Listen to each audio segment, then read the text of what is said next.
పెంచితే పార్టీ మీ గౌరవాన్ని హోదాను పెంచుతుంది. ప్రజల్లో పార్టీ పరపతి పెరుగుతుంది. మన పార్టీ ఆవిర్భావం తర్వాత 10 ఎన్నికలు వస్తే 6 గెలిచాం, 4 ఓడిపోయాం. 89, 2004, 2009, 2019 వచ్చిన ఎన్నికల్లో ఓడిపోయాం. దానికి కారణం నా అబ్సెషన్ కూడా. ఒకసారి గెలిస్తే ఏదో చేసేయాలని మీతో మహాడకుండా ముందుకు పోతే మా నాయకుడు పట్టించుకోలేదని మీరు అలిగి ఇంట్లో కూర్చుంటారు. అది వచ్చింది మీ యొక్క పెద్ద సమస్య. వేరే పార్టీకి పనిచేయరు, వేరే జెండా పట్టరు, కానీ అలగతారు. ఆలకే ప్రమాదం. భవిష్యత్తులో ఆలక ఉండకూడదు. శాశ్వతంగా తెలుగుదేశం పార్టీ అధికారంలో ఉండాల్సిన అవసరం ఉంది. ఏ ఎన్నికలు వచ్చినా మనం గెలవాలి. ఈ విషయం మీరు గుర్తుపెట్టుకోవాలి.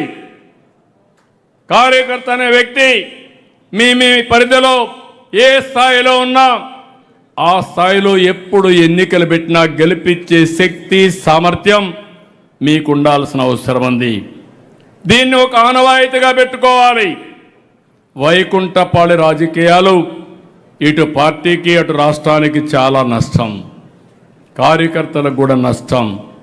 ఇప్పుడే ఆ టీవీలో మీరు వేసినప్పుడు ఒక ఫిల్మ్ చూస్తే మనసు కలిచివేసింది, ఆవేశం వచ్చింది, బాధ కలిగింది. ఒక పార్టీ సిద్ధాంతాల కోసం, ఒక రాష్ట్రం కోసం ఎంతమంది ఎన్ని త్యాగాలు చేశారంటే ఒకసారి చూసినప్పుడు అర్థమవుతుంది. అన్ని త్యాగాలు చేసిన కూడా పార్టీ కార్యకర్తల త్యాగాల్ని కొంతమంది విస్మరిస్తే, మనం కూడా మర్చిపోతే అది చాలా ప్రమాదం.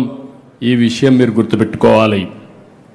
కంటిన్యూటీతోనే డెవలప్మెంట్ అనేది అనేక రాష్ట్రాల్లో, అనేక దేశాల్లో నిరూపితమైంది. 2004లో మనం గెలుచుంటే తెలుగు జాతి ఏ స్థాయికి పోయేదో ఒక్కసారి ఊహించుకోవాలి. 2019లో మనం గెలుచుంటే అమరావతి, ఆంధ్ర రాష్ట్రం ఏ స్థాయికి పోయేదో మనం గుర్తుపెట్టుకోవాలి. ఈరోజు మీరు ఒక్కసారి చూస్తే అమరావతి కోసం 29,000 మంది రైతులు, 33,000 ఎకరాలు భూమి స్వచ్ఛందంగా ముందుకొచ్చి ఒక్క పైసా తీసుకోకుండా ల్యాండ్ పూలింగ్లో ఇచ్చారంటే అది మన మీద నమ్మకం. అలాంటి నమ్మకం వచ్చినప్పుడు అదే మరిగా ఈరోజు మీరు చూస్తే మొన్నటి వరకు పెట్టుబడుల కోసం ముందుకు రాని రాష్ట్రం ఈరోజు పెట్టుబడులు అంటే ఆంధ్రప్రదేశ్ ఒక గమ్యస్థానం. ఇది ఒక నమ్మకం. అలాంటి నమ్మకాన్ని వమ్ము చేసే అధికారం మనకెవ్వరికీ లేదని చెప్పి కూడా నేను మీకు తెలియజేస్తున్నా. అందుకే మిమ్మల్ని అందరినీ కోరుతున్నా, తెలుగుదేశం పార్టీ బలంగా ఉంటేనే రాష్ట్రం బలంగా ఉంటుంది. పార్టీ గెలిపే రాష్ట్రం గెలుపు. పసుపు జెండా నిరంతరం ఎగరాలి. రాష్ట్రం ఎప్పుడు గెలవాలి. పార్టీ బాగుంటే తెలుగు జాతి నెంబర్ 1గా ఉంటుంది. అదే నా జీవిత ఆశయం అని కూడా మరొక్కసారి మీకు విజ్ఞప్తి చేస్తున్నా. మనందరి టార్గెట్ స్వర్ణాంధ్ర 2047. 2047కి ప్రపంచంలోనే తెలుగు జాతి అగ్రజాతిగా ఉండాలి. దీంట్లో ఆప్షన్ లేదు. ఎవరికి దీంట్లో వేరే అభిప్రాయం లేదు.